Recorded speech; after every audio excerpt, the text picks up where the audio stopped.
안녕하세요. 저는 엄마와 단둘이 소소한 행복을 찾아가며 살고 있는 20대 여성입니다. 얼마 후면 남자친구와 결혼까지 앞두고 있어서 지금이 제 인생에서 가장 행복한 순간이 아닐까 하는 생각도 드는데요. 지금은 정말 행복한 저이지만 얼마 전까지만 해도 참 힘든 일이 많이 있었어요. 정말 아차 싶을 일들도 있었죠. 다행히 하늘이 도우셨는지 실제로 그 일이 일어나는 것을 피할 수 있었어요. 저와 엄마는 정말 액땜 한번 크게 했다고 생각하며 지내고 있답니다. 여기에라도 저희 사연을 말씀드리고 저희 같은 피해가 더 이상 발생하지 않기를 바라며 지금까지 제가 겪었던 일들에 대해 얘기해 드릴게요. 모든 일에는 원인이 있는 법이지만 저희 집에서 일어나는 꽤 많은 일의 원인은 모두 저였어요.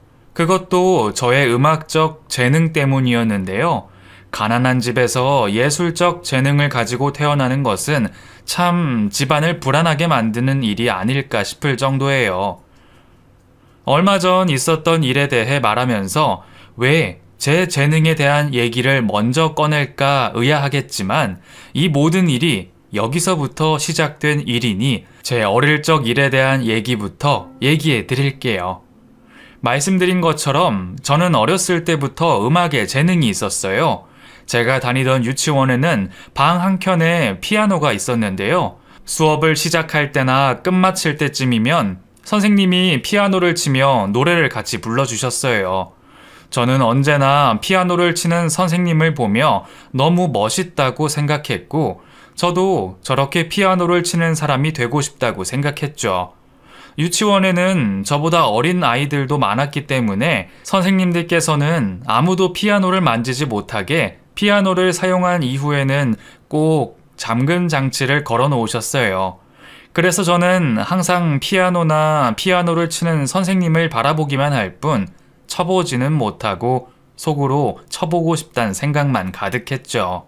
평소와 같이 점심을 다 먹고 노래를 흥얼거리며 교실에 들어온 저는 피아노에 아무런 잠금 장치가 되어 있지 않다는 것을 발견하고 말았어요.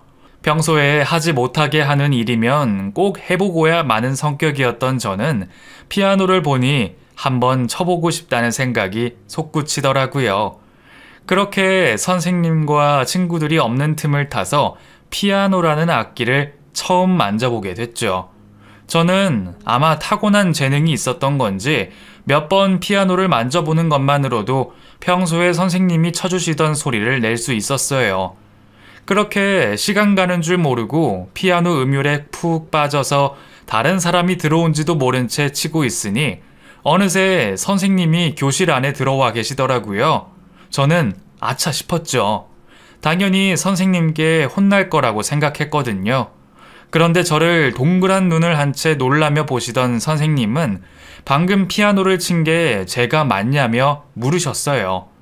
저는 혼날 줄 알았는데 전혀 혼이 나질 않아 의아해하며 선생님을 바라봤죠. 그렇게 의문을 가진 채 수업이 끝나고 집에 돌아갔습니다.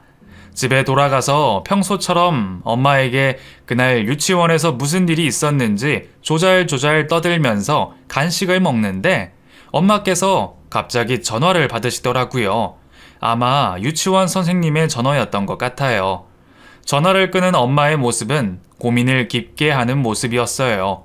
곰곰이 생각을 하시던 엄마가 갑자기 저에게 물으시더라고요. 은채야, 오늘 유치원에서 피아노 쳤어? 저는 순간 엄마의 물음에 유치원 선생님이 엄마한테 전화해서 제가 피아노를 친 것에 대해 혼내라고 시켰구나 라고 생각하고 아무 대답도 하지 못했죠. 그랬더니 엄마는 미소를 지으시며 선생님이 제가 피아노를 치는 것을 보며 처음 치는데도 불구하고 너무 잘 쳐서 놀랐다며 재능이 있는 것 같으니 피아노를 시켜보는 게 어떻겠냐 말씀하셨다고 하시더라고요.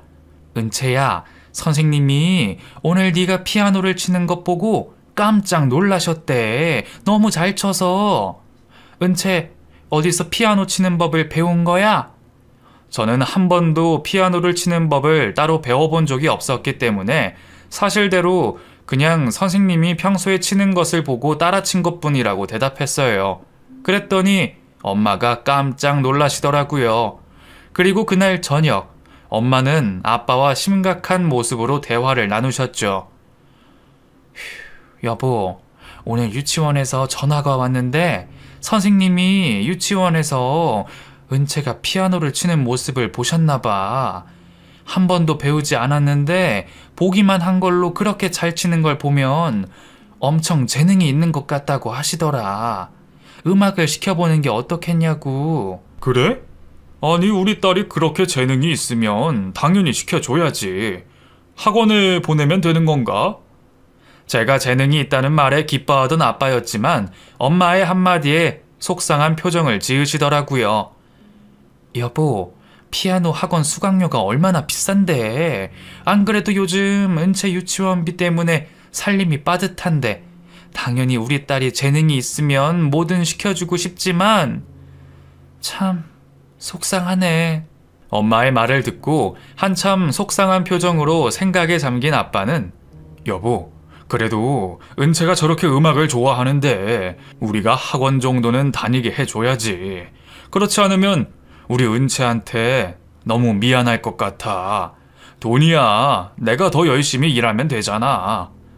저희 아빠는 당시 화물차 일을 하고 계셨는데요. 당시 워낙 경기가 안 좋다 보니 화물차 업종에 뛰어드신 사람들이 많아 이전보다는 일거리가 많이 줄어든 상태였어요. 그래서 저는 매일 가계부를 쓰는 엄마가 이번 달도 적자라 큰일이라며 한숨을 쉬는 모습을 자주 봐왔죠. 하지만 어렸던 저에게는 집에 돈이 얼마나 있는지, 피아노 학원에 다니는 비용이 얼마인지, 제가 학원에 다니게 됨으로써 아빠가 얼마나 더 일을 해야 하는지 보다는 제가 당장 피아노 학원에 다닐 수 있게 됐다는 사실이 너무 기뻐서 싱글벙글이었죠. 그렇게 저는 유치원 선생님께서 추천해주신 피아노 학원에 다니게 됐어요. 처음에는 당연히 취미로 시작을 하면서 일주일에 3번 정도 피아노 학원에 다니게 된 게 다였죠. 하지만 제가 다른 아이들과는 조금 다르다는 것을 본 피아노 선생님께서는 엄마께 제가 얼마나 재능이 있는지, 앞으로 어떤 교육을 시켜야 하는지를 설명하기 시작했어요. 재능이 있다는 것을 어느 정도 알고 피아노 학원에 보냈음에도 불구하고 집안 형편상 제가 피아노를 전공으로 계속 해나가는 것은 어려운 일이었죠. 처음에는 선생님께 저희 집은 그럴 사정이 안 된다며 그냥 취미로 시키고 싶다고 말씀하던 엄마였지만 끈질기게 피아노 전공을 시켜야 한다고 말하는 선생님 때문에 엄마는 더 이상 피아노를 시키지 말아야겠다 결심하게 됐고 할 수 없이 피아노 학원에 다니지 못하게 됐어요. 좋아하는 피아노를 치지 못하게 됐다는 사실에 저는 몇 날 며칠을 울고불고 난리를 쳤습니다. 엄마 때문에 피아노를 치지 못하게 됐다면서요. 가족의 생계도 생각해야 했던 엄마이기에 저보다 훨씬 속상했을 엄마지만 철이 없는 저를 다그치지도 않고 그저 미안해 하시더라고요. 그렇게 피아노를 그만두게 되고 며칠 후 아빠가 오랜만에 집에 돌아오셨어요. 전보다 화물 일을 더 많이 하시게 되면서 집에 들어오는 일이 드물었거든요. 오랜만에 들어온 아빠를 보고 기회라고 생각했던 저는 아빠에게 말했죠. 아빠, 나 엄마가 피아노 학원 못 다니게 해. 난 피아노 계속 치고 싶은데. 어? 피아노 학원을 끊었다고? 왜? 처음 듣는 소리에 당황한 아빠는 저를 급히 방으로 들여보낸 후 엄마와 대화를 하더라고요. 아빠는 아무런 상의도 없이 다니던 학원을 그만두게 한 엄마께 화를 내시고 있었어요. 자기가 이렇게 열심히 일해서 학원을 다니게 해주고 있는데 왜 그러냐고요. 아빠도 아빠 나름대로 속이 상해서 엄마께 화를 내신 것 같아요. 그렇게 그날부터 두 분은 제가 피아노를 계속 할지 말지에 대해서 다툼을 하셨죠. 엄마는 아무리 재능이 있어도 음악을 계속 성공하는 것은 확실치 않다며 안 그래도 돈이 많지 않은데 그런 투자를 계속 할 수 없다는 입장이셨고 아빠는 그저 제가 좋아하는 일이니까 계속 시켜주고 싶어 하는 입장이었어요. 결국 아빠의 고집에 저는 제가 좋아하던 피아노 학원에 계속 다니게 될 수 있었죠. 아빠, 진짜 고마워요. 저 진짜 열심히 할 거예요. 그렇게 피아노를 계속하게 된 저는 실력이 일취월장할 수 있었어요. 워낙에 재능이 있기도 했고 한번 못하게 될 뻔했던 저는 더 이를 악물고 열심히 하게 됐거든요. 하지만 저의 이런 노력과 실력과는 무관하게 저희 집 가세는 확실히 기울어져 가고 있었는데요. 그 결과 중학생쯤 저희는 집을 이사 가게 됐어요. 저희는 형편이 넉넉하진 못했어도 나름 아빠가 열심히 벌어오신 돈으로 거주에 대한 걱정은 하지 못하고 살고 있었지만 점점 불어나는 학원 비용과 콩쿨 비용 등으로 인해 빚이 늘어가고 있었죠. 더 이상 늘어나는 빚을 감당하기 힘들었던 부모님은 더 좁고 가난한 동네로 이사하는 것을 결정하게 됐어요. 고집이 세고 음악에 대한 애정이 남달랐던 저는 집안 사정이 눈에 띄게 안 좋아지고 있다는 게 눈에 보이고 있음에도 불구하고 그저 성공만을 쫓으며 그저 열심히 제 꿈을 위해 노력을 할 뿐이었었고요. 그렇게 저는 서울의 명문예술고등학교 입시에 성공을 하게 되면서 피아노 전공으로 고등학교를 다니게 됐어요. 제 노력이 결실을 맺었다는 사실은 너무 기뻤지만 항상 저를 뒷바라지하느라 바쁜 아빠가 집에도 제대로 들어오지 못하시고 일하는 모습을 보며 마냥 기뻐할 수만은 없었던 것도 사실이에요. 피아노 강습료, 콩쿠르를 준비하는 데 드는 비용, 의상비까지 피아노를 지속하는 데엔 하나부터 열까지 돈이 많이 필요했거든요. 아무리 재능이 있어도 예술계에서 가장 중요한 것은 실력 있는 선생님에게 수업을 받는 것이었기 때문에 저도 언제나 잘 가르치는 선생님을 찾아서 수업을 받곤 했는데요. 어머니는 항상 저를 이곳저곳 데려다 주시느라 하루도 편안히 쉴 수 없으셨어요. 두 분 다 저의 꿈을 이뤄주시기 위해서 밤낮 없이 몇 년 동안 고생을 하고 계신 것이죠. 그래서 전 항상 피아노를 열심히 해서 꼭 훌륭한 피아니스트가 되어 엄마 아빠가 더 이상 고생하지 않을 수 있도록 해야겠다는 일념 하나로 열심히 했습니다. 그렇게 고등학교에 입학해서 열심히 피아노 콩쿠르를 준비하고 있던 어느 날 저는 믿을 수 없는 전화 한 통을 받게 됐어요. 그건 바로 아빠가 화물 운전을 하다 큰 사고가 나서 급히 수술에 들어가야 된다는 소식이었습니다. 중요한 대회 준비를 하고 있던 저였지만 저에게 정말 소중한 아빠가 위급한 상황이라는 소식에 모든 것을 뒤로 한 채 병원으로 뛰어갔어요. 하지만 제가 도착했을 땐 이미 아빠는 너무 피를 많이 흘려서 수술하기에도 늦어 돌아가신 후였죠. 이미 도착해 있던 엄마는 마치 혼이 나간 사람처럼 눈물을 하염없이 흘리며 서 계셨습니다. 저는 너무도 갑작스러운 일에 믿을 수가 없었지만 제 앞에 모든 것을 잃은 표정을 하고 있는 엄마의 모습을 보니 실감이 나더라고요. 이 세상에 저와 엄마 둘밖에 남지 않았다는 사실이요. 그렇게 아빠를 떠나보내고 나서 저는 모든 일에 의욕을 잃기 시작했어요. 그렇게 좋아하던 음악도 더 이상 듣기도 연습도 하기 싫어졌죠. 나중에 아빠가 사고 나게 된 경위에 대해서 들어보니 졸음 운전이었을 확률이 높다고 하시더라고요. 다행히 새벽이라 차가 별로 없어서 아빠 이외에 다른 피해자는 없었지만 아빠가 운전하면서 졸음 운전을 하게 되어 가드레일을 들이받고 크게 사고를 냈다고요. 아마 제가 돈이 많이 드는 음악 공부를 하고 있지 않았다면 밤낮 없이 운전을 하며 돈을 벌지 않아도 괜찮았을 텐데 그런 생각을 하니 이 모든 게 제 탓이라는 생각이 들었어요. 더 이상 피아노도 쳐다보고 싶지 않았고요.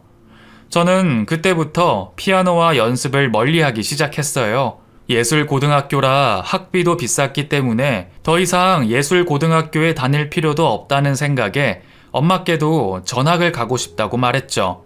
하지만 그런 제 말을 들은 엄마는 제 예상과는 다르게 노발대발 하더라고요. 어떻게 여기까지 공부를 했는데 그 좋아하는 음악을 그만두냐고요. 엄마는 절대 안 된다며 힘들면 잠깐 연습을 쉬엄쉬엄 해도 괜찮다며 제 꿈을 저버리지 말라고 하더라고요. 엄마의 조언에 마음을 고쳐 먹었죠. 하지만 제가 학교에 계속 다니고 싶다고 해도 제 집안 사정은 여전히 좋지 않았기 때문에 학비를 계속 감당하기는 힘들었었죠. 그래서 진짜 학교를 그만둬야 하나 고민하고 있던 그때 저는 정말 운이 좋게도 아빠 친구의 도움을 받아 학교를 계속 다닐 수 있게 됐는데요. 아빠의 장례식에서 처음 뵙게 된 분이었는데 정말 어렸을 때부터 친하게 지낸 친구셨다고 해요. 오랫동안 연락이 끊겨서 만나지 않고 지내다가 아빠의 사망 소식을 듣고 찾아와 주셨더라고요. 그분은 청담동에 건물을 꽤 많이 가지고 있는 부유한 분이셨는데 아버지가 돌아가시고 나서 제가 학비가 없어 학교를 그만둬야 할지도 모른다는 딱한 소식을 듣고 도와주시겠다며 찾아오신 거였어요. 그분은 아빠의 동네 친구였는데 어렸을 때부터 심성이 착했던 아빠는 그분을 참 많이 도와주셨다고 하더라고요. 어렸을 때의 일이지만 지금이라도 보답을 하고 싶다고 말씀하셨죠. 참 죽으라는 법은 없는지. 그렇게 저는 아빠 친구분의 도움으로 무사히 고등학교를 졸업하고 수능까지 치를 수 있었어요.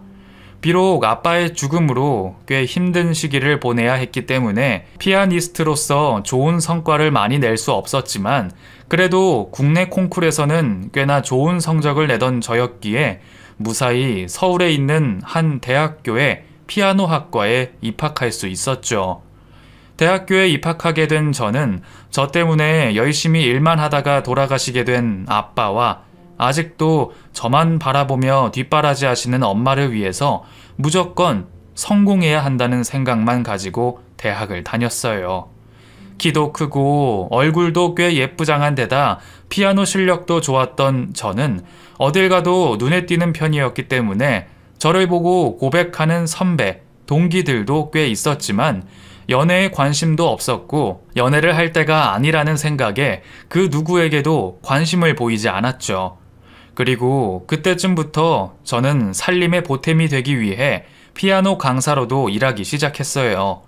좋은 대학에 다니고 있었기 때문에 중학생, 고등학생 아이들을 가르치는 것만으로도 꽤 돈을 벌 수 있었고 그때쯤부터는 돈 걱정 없이 제가 하고 싶은 것을 하고 엄마도 돈 걱정을 덜 수 있었죠. 그렇게 열심히 대학 생활을 하던 저에게 어느 날 지도 교수님께서 음악을 하는 사람에겐 경험도 중요하다고 하시며 교내 오케스트라 동아리를 해보는 게 어떻냐고 제안을 해주셨어요.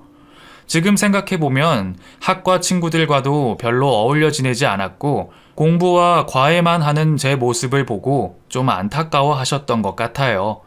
워낙 존경하고 있던 지도 교수님의 조언이었기 때문에 내가 너무 대학 생활을 즐기지 않고 다니고 있었나 하는 생각에 교수님 말씀에 따라 오케스트라 동아리에 가입하게 됐죠. 마침 피아노 전공의 학생을 찾고 있었던 터라 제가 동아리에 합류하는 것은 그리 어렵지 않았어요. 매주 금요일과 토요일 저녁 동아리에 나가 연습을 하게 됐는데요. 처음에는 그래봤자 교내 동아리니까 수준이 높지 않을 것이라 생각했는데 생각보다 모두 수준이 꽤 높았고 점점 애정을 가지며 활동을 하게 됐어요. 그리고 그중 저와 같은 피아노 전공의 한 남자 선배와는 꽤 친해지게 됐죠. 야, 은채, 오늘도 일찍 와서 연습하고 있네? 야, 네가 그렇게 잘하면 내가 너무 비교되잖아. 야, 다음에는 나도 같이 좀 연습하자. 그 선배는 저보다 3살 많은 같은 과 선배였어요. 말은 항상 겸손하게 하지만 이미 피아노 쪽으로는 실력이 좋기로 유명한 분이셨죠. 거기다 키도 크고 자상한 성격이라 모두가 좋아하는 사람이었어요. 소문에 의하면 집도 꽤 부유해서 항상 깔끔하고 좋은 명품 옷과 시계, 거기다가 이미 차까지 가지고 다니는 선배였죠. 어렸을 때부터 가난에 익숙했던 저는 그런 사람은 저와는 전혀 어울리지 않는다고 생각했는지 아무리 그 선배가 저한테 친한 척을 하며 말을 걸어도 저와는 다른 세계의 사람이라는 생각에 멋쩍은 웃음을 지으며 피하기 일쑤였죠. 그런데 아마 선배는 다른 사람과는 달리 자신에게 전혀 관심이 없는 저의 모습에 저한테 관심을 가지게 됐던 것 같아요. 어느 날부턴가 자꾸 저에게 밥 한번 같이 먹자고 하시더라고요. 같은 학과 선배인데다가 동아리도 같이 하는 인기 많은 선배가 관심을 가지는 모습에 괜히 부담스러웠어요. 그래도 항상 제가 피아노를 치고 있으면 음악적 조언도 해주고 저처럼 피아노에 열정을 가지고 연습을 하는 선배의 모습을 보고 저 또한 관심이 조금씩 생기기 시작하더라고요. 저의 오케스트라 동아리는 1년에 2번 있는 학교 축제가 되면 항상 그 첫과 끝을 장식하는 공연을 준비하고 있었는데요. 그때도 어김없이 가을 축제를 준비하기 위해 평소보다 더 열심히 연습에 매진하고 있었어요. 저는 동아리 연습을 지속하면서도 학생들을 가르치는 피아노 수업도 함께 하고 있었죠. 거기다 장학금을 받기 위해서는 학교 강의도 열심히 듣고 학점도 챙겨야 하는 저였기에 24시간이 모자라 몸이 2개였으면 좋겠다고 간절히 생각하며 하루하루를 보내고 있는데 어느 날 몸이 으슬으슬 춥다고 생각하고 있는 와중에 제가 우려한 대로 감기에 걸려버리고 말았어요.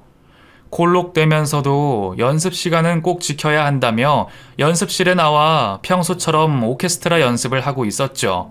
그렇게 무리해서 아픈 몸을 이끌고 연습을 마치고 집에 갈 준비를 하고 있었는데 갑자기 머리가 띵 하고 아프더니 그만 정신을 잃고 말았어요. 그렇게 정신을 잃고 나서 눈을 떠보니 제가 병원 침실에 누워 있더라고요.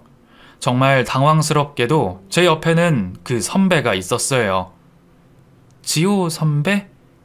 제가 왜 여기 있어요? 선배는 왜 여기 있고요? 연습은 어쩌고요?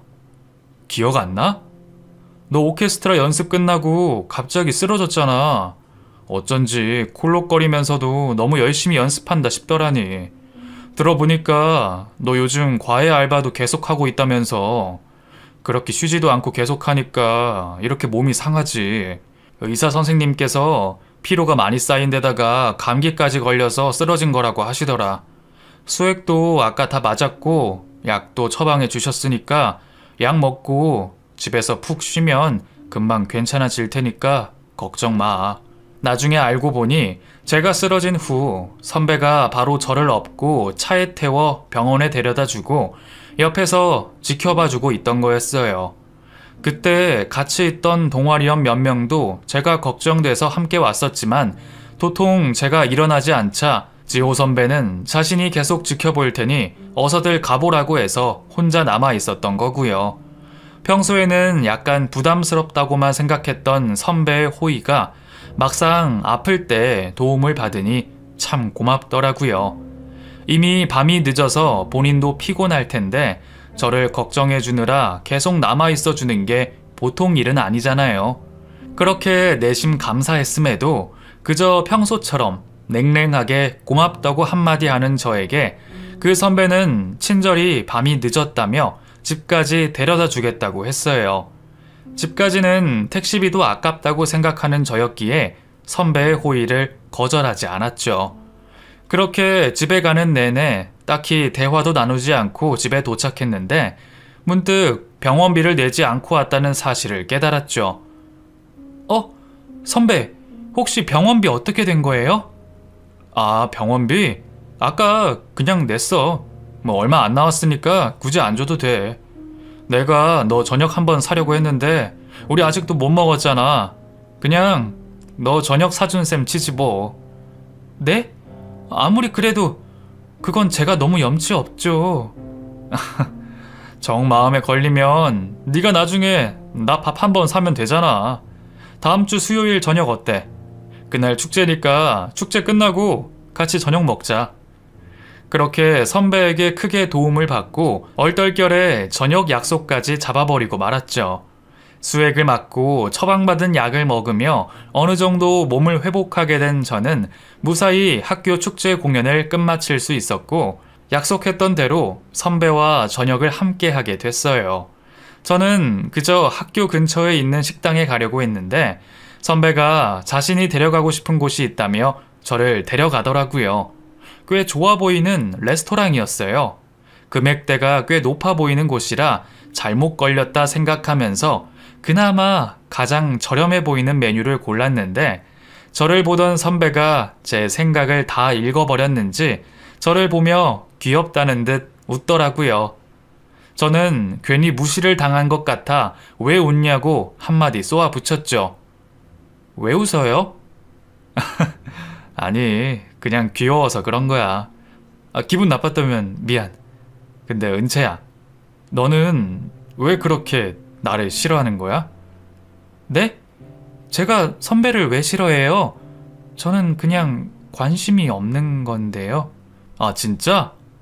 그런데 왜 나는 너가 나한테 관심이 있는데도 없는 척 하는 것 같지?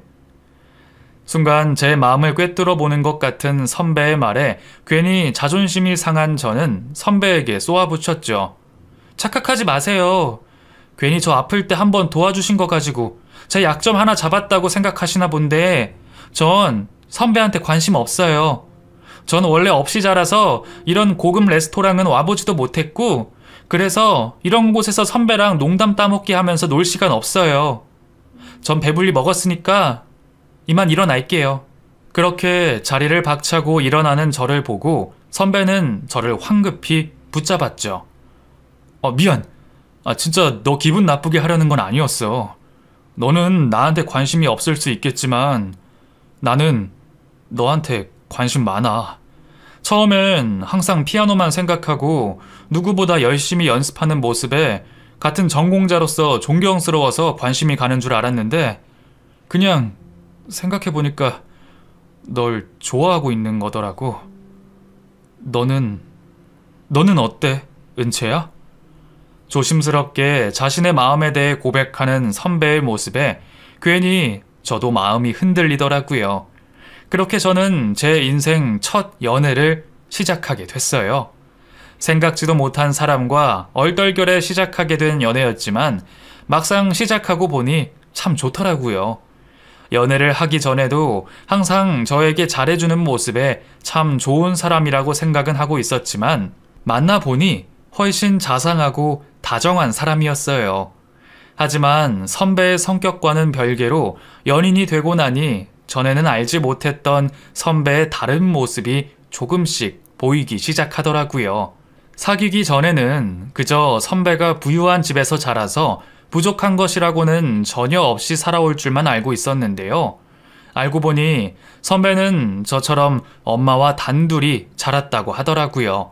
그리고 무슨 사정에서인지 아버지한테서는 금전적인 지원만 받고 있는 상태라 풍족하게 자라긴 했지만 크면서 자주 만나지는 못했다고 하더라고요. 항상 저와는 정반대의 사람이라고만 생각했는데 그런 사정을 들으니 괜히 동질감이 느껴지기도 하고 나와는 전혀 다른 세상의 사람이 아니라는 생각에 안심이 됐어요.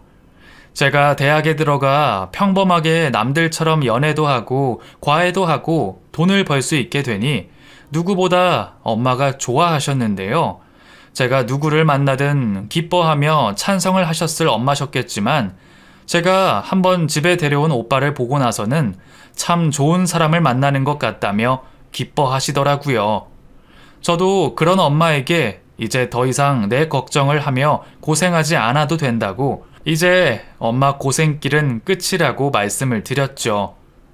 엄마, 지금까지 나 때문에 고생 많았는데 더 이상 돈 버느라 고생 안 해도 돼. 나도 피아노 강사하면서 돈도 꽤 많이 벌고 있고 조금 있으면 연주회도 하잖아. 그러니까 엄마, 지금 하고 있는 일 그만둬도 될 것 같아. 너가 벌써 커서 그런 소리도 다 하고 엄마는 안 먹어도 배가 부르네. 엄마는 그런 저의 말에 한박 웃음을 지으면서 뿌듯해하시며 말씀하셨죠. 몇 년 전 아빠가 돌아가신 직후에는 웃음기 전혀 없이 힘들어하시던 엄마였는데 한결 편안해 보이는 미소를 보이는 엄마를 보니 저도 조금은 안심이 되더라고요. 엄마, 요즘 얼굴이 너무 좋아져서 다행이다. 그래? 네가 보기에도 그래 보여? 사실은 엄마 요즘 만나는 사람이 있어. 뭐? 엄마 요즘 누구 만나? 안 그래도 엄마 얼굴이 엄청 밝아졌다고 생각하고 있었는데 생각지도 못한 말을 꺼내시더라고요. 그리고 만나는 그 사람은 제가 고등학교를 그만둬야 하나 고민하고 있을 때 저에게 도움을 주셨던 그 아빠 친구분이셨어요. 엄마와 저에게는 은인 같은 분이신지라 저도 잘 따르기도 했고 엄마와 따로 연락을 하고 있다는 것도 알고는 있었지만 두 분이 그런 가까운 사이가 될 줄은 상상도 못하고 있었던 저는 약간 당황스러웠어요. 아빠가 그렇게 떠나고 나서 몇 년이 지나지 않았는데 새로운 남자를 만나고 있다는 엄마의 말을 들으니 엄마가 좀 야속하기도 했고요. 하지만 워낙 우울해하며 힘들어했던 엄마의 모습을 떠올리니 그때보다는 지금이 훨씬 잘된 일이라는 생각에 저도 바로 축하를 해드렸죠. 뭐야 엄마, 나 몰래 계속 만나고 있었던 거야? 언제부터 만났던 건데? 그럼 아저씨가 이제 내 새아빠가 될 수도 있는 건가? 당황스러운 마음을 숨기고 전 괜히 더 오버를 하며 엄마의 연애를 축하해드렸죠. 아니, 그건 아직 이르지. 그래도 다음번에 정식으로 한번 소개해줄게. 재호 씨도 너 많이 좋아하잖아. 다음에 밥 한번 같이 먹자. 아빠 친구분인 그 아저씨도 한번 결혼을 한 후 사별을 경험한 사람이었기 때문에 엄마와 공감대도 많이 있어서 엄마가 많이 의지를 하며 만나고 있는 것 같았어요. 엄마한테 갑자기 남자친구가 생겼다고 하니까 좀 당황스러웠지? 엄마도 이해해. 하지만 너도 아저씨 정말 좋은 사람인 거 알잖아. 아빠 돌아가시고 나서 우리를 정말 많이 도와주셨고 말이야. 그럼 당연하지. 난 엄마가 좋다는 사람이면 다 찬성이야. 다음에 저녁 식사에 같이 초대해줘. 마음 한켠에 괜히 섭섭한 마음이 지워지지는 않았지만 엄마의 밝은 모습에 감사하는 마음이 더 컸기 때문에 저는 밝게 웃으면서 말했어요. 처음에는 섭섭한 마음도 있었지만 엄마도 저처럼 연애를 시작하게 되니 점점 밝아지기도 해서 참 좋더라고요. 그렇게 걱정 없이 저도 연애를 하면서 대학 생활을 보내고 있는데 평소처럼 남자친구와 약속을 잡고 만나기로 한 어느 날이었어요. 갑자기 오빠가 오늘은 못 만나겠다며 전화를 하더라고요. 감기에 걸려서 몸이 아프다고요. 혹시 옮을지도 모르니 만나지 않는 게 좋겠다 말했어요. 저는 우선 알겠다고 잘 챙겨 먹으라고 하고 전화를 끊기는 했지만 오빠는 혼자 살고 있었기 때문에 아프면 아무것도 못 챙겨 먹지 않을까 괜히 걱정이 돼서 죽을 사들고 무작정 찾아갔죠. 여자친구가 아플 때 찾아와서 서프라이즈로 죽을 가져다 주면 좋아하겠지? 라고 속으로 생각하면서요. 그렇게 오빠가 좋아할 거라는 생각을 하며 집에 가서 초인종을 눌렀는데 제 예상과는 다르게 집에 없더라고요. 아프다는 사람이 대체 집에 왜 없는 거지? 라는 생각에 속으로는 별별 생각이 다 떠올랐어요. 혹시 나 몰래 다른 사람을 만나느라고 거짓말을 하나? 저한테 평소에 거짓말이라고는 한 적이 없는 남자친구였기 때문에 저한테 거짓말을 했다는 것 자체가 참 불안해지는 거예요. 그래서 전화를 해볼까 했지만 순간 서로의 핸드폰에 위치 추적 어플을 깔아놨다는 사실이 떠올랐어요. 평소에 서로를 구속하는 것은 별로 좋다고 생각하지 않아 그런 것에는 관심도 없었는데 친구가 요즘 연인들은 서로에게 믿음을 주기 위해 그런 것 하나쯤은 깔아놓고 있는다며 너도 한번 사용해보라고 계속 얘기하는 통에 깔아놓은 어플이었죠.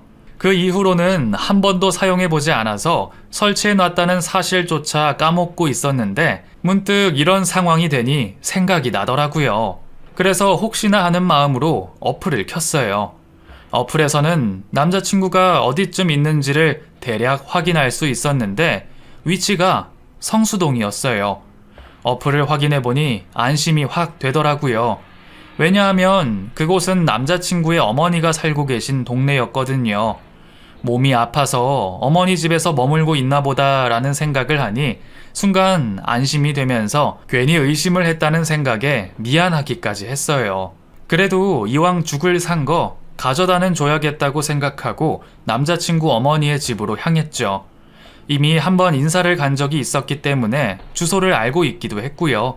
그렇게 남자친구 어머니가 사는 아파트에 도착해서 집 초인종을 누르는데 초인종을 누르며 어머니께 밝게 인사를 하니 갑작스런 방문에 약간 당황하신 듯 보였어요. 그리고 몇 분쯤 지나자 문이 열렸죠. 문을 열고 들어가 확인한 집 상태에 저는 놀랄 수밖에 없었는데요. 지난번 방문했을 때는 참 깔끔하고 잘 정돈되어 있는 집이었는데 이번에는 여기저기 물건들이 널브러져 있고 심지어 어떤 물건은 누가 던진 것처럼 깨져 있었거든요. 그리고 남자친구 어머니의 얼굴은 마치 누가 때린 것처럼 한쪽 눈에는 멍이 들어 있었어요. 몸이 아프다고 했던 제 남자친구는 멀쩡하게 현관에 서서 약간은 당황스러운 표정으로 저를 바라봤어요. 저도 너무 당황하긴 했지만 우선 집 안으로 들어갔죠. 저를 집에 들인 남자친구는 저에게는 설명해 줘야 할 것 같다며 왜 집이 그렇게 되었는지 다 설명해 주기 시작했어요. 알고 보니 남자친구는 남자친구의 어머니가 유부남과의 사이에서 낳은 아들이었는데요. 그 유부남은 돈도 많고 부유해서 남자친구에게 항상 금전적인 지원을 해줬지만 잊을만 하면 술에 취해 찾아와서는 남자친구와 어머니를 폭행했다고 해요. 그리고 그 전날도 마찬가지로 오랜만에 술에 취해 찾아와서는 어머니를 때렸고요. 남자친구는 잊을만 하면 찾아오는 아버지를 신고하려고 몇 번을 시도했지만 그때마다 어머니가 그래도 자식의 아버지라며 신고는 안 된다고 말리는 통에 여태껏 한 번도 신고도 하지 않고 그렇게 당하기만 한 채로 살아왔다고 하더군요. 저는 그런 사정이 있을 거라고는 상상도 하지 못했기 때문에 경악을 금치 못했어요. 전에는 참 단아한 모습으로 저를 맞아주셨던 어머니였는데 그날은 얼마나 맞으신 건지 몸이 성한 곳이 없어 보였거든요.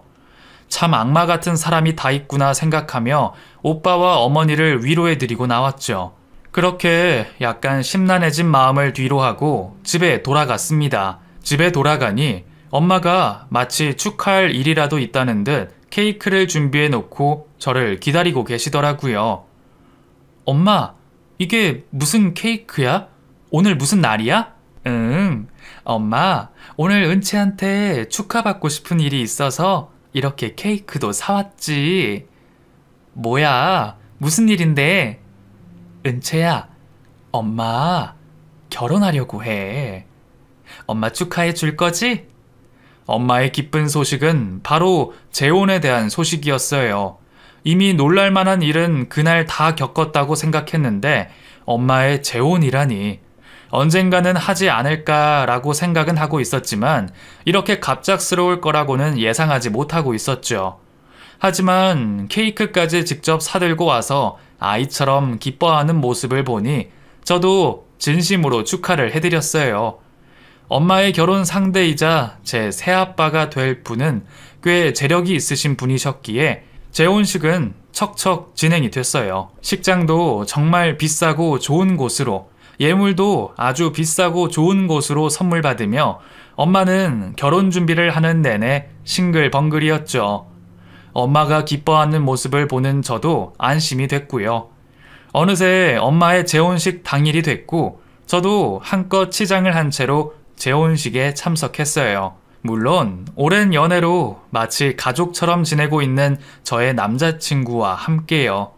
남자친구와 함께 식장에 미리 도착해서 저는 엄마를 만나러 신부 대기실에 가려고 했는데 엄마와 새아빠의 이름을 본 남자친구의 얼굴이 순간 눈에 띄게 굳기 시작했어요. 그리고는 갑자기 화장실에 간다고 사라졌죠. 저는 갑자기 왜 그러지? 라는 생각에 뭔가 이상한 느낌이 들어 뒤를 따라갔어요. 남자친구는 어딘가를 한참 두리번거리며 누구를 찾는가 싶더라고요. 남자친구가 그토록 찾던 사람은 바로 새아빠였어요. 이상하게 새아빠는 자신을 찾아온 남자친구를 보자마자 당황한 모습으로 황급히 구석으로 데려갔고요. 뭔가 단단히 잘못된 것 같다는 생각에 저도 몰래 뒤따라가서 대화를 엿들었는데요. 그 대화를 듣게 된 저는 순간 그 자리에 주저앉고 말았습니다. 아버지가 이번에 재혼하시는 분이 바로 저분이에요? 저분이 제 여자친구 어머니라는 건 아시고요. 본인은 재혼하고 행복하게 사실 작정이시면서 도대체 저랑 저희 엄마는 왜 계속 찾아와서 못 살게 구시는 건데요?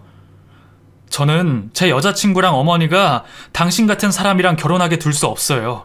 제 어머니랑 같은 꼴 나게 둘 수 없다고요!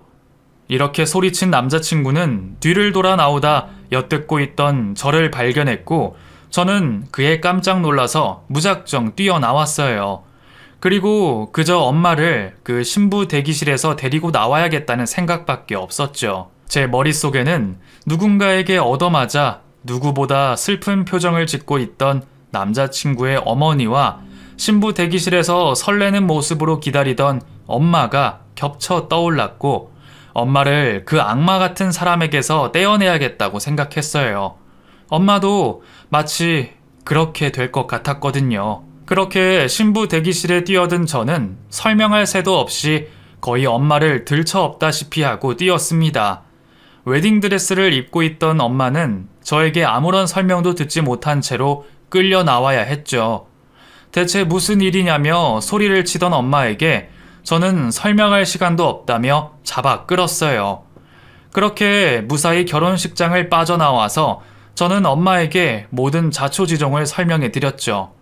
엄마가 결혼하려고 했던 그 사람이 어떤 사람인지, 제가 어떤 꼴을 봤는지 모두 다요. 엄마는 못 믿겠다는 표정을 하시면서도 제가 확신에 찬 표정으로 말씀을 드리니 뭔가 현실을 깨닫고 있는 듯 했어요. 모든 상황이 정리된 후 자신이 가정폭력범과 결혼하게 될 뻔했다는 사실을 깨달은 엄마는 정말 하늘이 도왔다며 저에게 고마워했습니다. 그리고 저희는 지금 이전에 있던 나쁜 일들은 모두 잊고 다시 새 삶을 시작하려고 노력하고 있어요. 저는 여전히 남자친구와는 행복하게 잘 만나고 있고요. 물론 남자친구가 그런 아버지 밑에서 자란 것은 참 안타까운 일이지만 덕분에 저희 엄마가 그런 악마와 결혼하게 될 상황을 맞게 돼 참 다행이라는 생각이 들어요. 엄마도 남자친구에게 더 잘해주며 고마워하고 있고요. 얼마 후면 저는 남자친구와의 결혼도 앞두고 있는데요. 이것도 다 하늘이 저희를 만나게 해준 것이 아닌가 하는 생각이 들어요. 오빠나 저나 참 힘든 일들을 많이 겪으며 살아왔으니 앞으로는 서로의 상처를 잘 보듬어주면서 행복하게 잘 살려고 합니다. 오늘 긴 제 이야기 들어주셔서 정말 감사해요.